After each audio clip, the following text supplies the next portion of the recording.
88,000 ऋषियों को कि हे ऋषियों, आज अश्वत्थामा से दुर्योधन ने जवाब दिया कि हे भैया दुर्योधन ने जवाब दिया अश्वत्थामा से, कहा भैया अगर तुम मेरे पास में आ गए हो तो मुझे और तो कोई नहीं दिखाई देता है।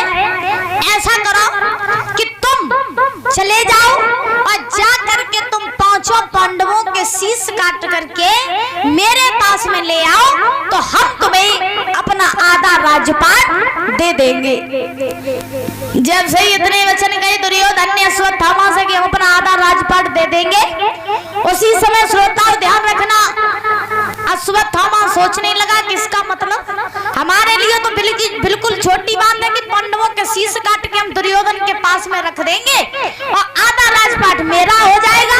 तो महाराज अश्वत्थामा जो था वो लालच में आ गया, और जब लालच में अश्वत्थामा आया तो जवाब दिया दुर्योधन से, कहा भैया अगर तुम चाहते हो कि पांडवों के शीश काट करके हम तुम्हारी झोली में डाल दें तो हम ऐसा कर देंगे, हम ऐसा कर देंगे। हम पांडवों को मार करके आएंगे, पांचों शीश काट करके आएंगे, तुम्हारे कदमों में डाल देंगे, तुम हमें अपना आधा राजपाट दे देना।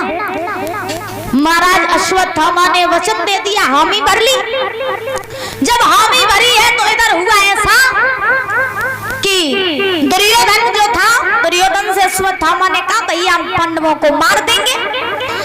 अब इधर भगवान कन्हैया जो थे वो महाराज पांडवों के साथ में ही थे।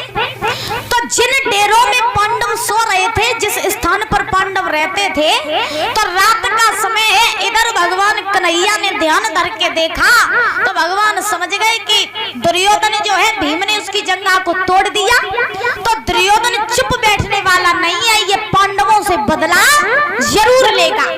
तो भगवान ने ध्यान धर के देखा कि चलो देख लेना चाहिए कि देखें दुर्योधन योजना क्या बना रहा है। तो महाराज भगवान ने ध्यान धर के जैसे ही देखा तो हुआ ऐसा, भगवान ने देखा कि अश्वत्थामा को मारने के लिए, पांडवों को मारने के लिए अश्वत्थामा आ रहा है। तो महाराज भगवान समझ गए कि अगर अश्वत्थामा आ गया तो पांडव जीवित नहीं बचेंगे, क्योंकि महाराज पांडव जो थे वो रात में सो जाते थे और भगवान रात में उठ करके जाग करके उनकी पहरेदारी करते थे। क्योंकि जो धर्म पर डटा रहता है, जो अपना कर्म करता है, भगवान हमेशा उसके साथ में रहते हैं।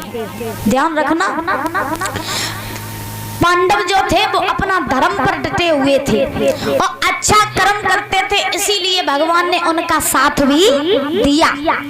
तो महाराज जैसे ही भगवान ने ध्यान धर के देखा, क्योंकि कहा जाता है कि तन ही जाने मन की जाने, जाने चित्त की चोरी, और बा प्रभु से का छुपी जगह हाथ जगत की दूरी। भगवान समझ गए कि अश्वत्थामा पांडवों को मारने के लिए आ रहा है। तो महाराज भगवान ने सोचा कि पांडवों को हम यहाँ से ले जा करके दूसरी जगह पहुंचा दें तो पांडवों को अश्वत्थामा मार नहीं पाएगा। प्यारे श्रोताओं ध्यान रखना, उसी समय भगवान ने रात में पांडवों को उठाया और पांडवों ने जान नहीं पाया।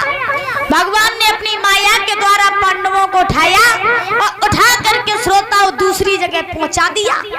जब दूसरी जगह पहुंचाया तो इधर आधी रात का समय है परीक्षित महाराज, आधी रात का समय, अश्वत्थामा नंगी तलवार लेकर के चला पांडवों को मारने के लिए। जैसे ही अश्वत्थामा चला है तो महाराज आज अश्वत्थामा जो था वो पहुंच गया है पांडवों को डेरों के पास में, और जैसे ही पांडवों के डेरों के पास में पहुंचा है तो उसी समय क्या देखा कि रात का समय है, सभी लोग सो रहे हैं। तो पांडव तो थे नहीं उन डेरों में, परीक्षित महाराज द्रौपदी के 5 बालक लेटे हुए थे। जब द्रौपदी के 5 बालक लेटे हुए थे, महाराज लाइन से लेटे हुए हैं, तो अश्वत्थामा ने देखा है कि यही पांडव हैं। सर ढका हुआ है, अश्वत्थामा ने पहचान नहीं पाया, समझ गया कि यही पांडव हैं। आधी रात के समय चला है अश्वत्थामा, हुआ ऐसा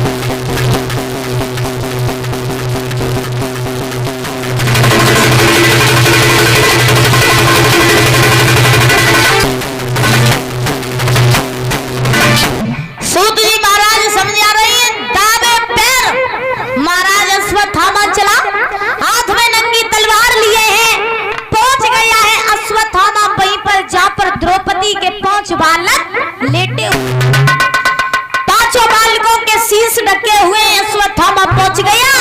पहुंचने के बाद में अश्वत्थामा ने भी विलंब नहीं किया, जाते ही जाते परीक्षित महाराज 5 बालकों के शीश काट लिए, लाइन से अपनी झोली में डाला और डाल करके अश्वत्थामा वहां से भाग गया। जैसे ही रात में अश्वत्थामा भागा तो महाराज दुर्योधन जो था वो अश्वत्थामा के आने की राह देख रहा था। तो जैसे ही अश्वत्थामा झोली में 5 शीशों को लेकर के दुर्योधन के पास में पहुंचा तो दुर्योधन ने अश्वत्थामा को आता हुआ देखा। तो महाराज दुर्योधन ने जवाब दिया, अश्वत्थामा आ गए तुम? अश्वत्थामा बोला, हाँ आ गए। शीश काट लाए पांडवों के? अश्वत्थामा बोला, हाँ काट लाए। तो महाराज दुर्योधन ने जवाब दिया, अगर तुम काट लाए और शीश तो मेरे दुश्मनन के हमें शीश दिखाई और दो, उनके चेहरा हमें दिखा दो। महाराज जिस समय अश्वत्थामा उन बालकों के शीश लेकर के दुर्योधन के पास में पहुंचा तो दुर्योधन को बड़ी ही खुशी हुई, बहुत खुशी हुई। सोचने लगा कि अच्छा हुआ जो मेरे दुश्मन जो थे वो मारे गए, बड़ी खुशी हुई। अब जब खुशी हुई तो बोला है दुर्योधन अश्वत्थामा से, भैया ने कि मेरे दुश्मनन के हमें चेहरा दिखा दो। तो महाराज अश्वत्थामा ने जैसे ही वो झोली खोल करके दुर्योधन को दिखाई तो परीक्षित महाराज हुआ ऐसा कि जैसे ही झोली खोली और शीशों को देखा तो दुर्योधन ने क्या देखा कि वो पांडवों के शीश नहीं है, वो तो पांडवों के पुत्रों के शीश हैं। बड़ा दुखी हुआ।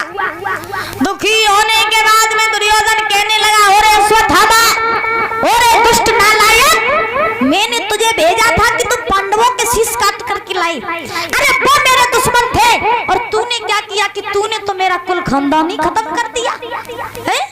तू गया और जा करके तू पांडवों के पुत्रों के शीश लेकर के आ गया। तो महाराज उसी समय आज दुर्योधन को इतना कष्ट हुआ, समझ गया कि अब मेरा कुल खानदान यहीं पर नष्ट हो गया।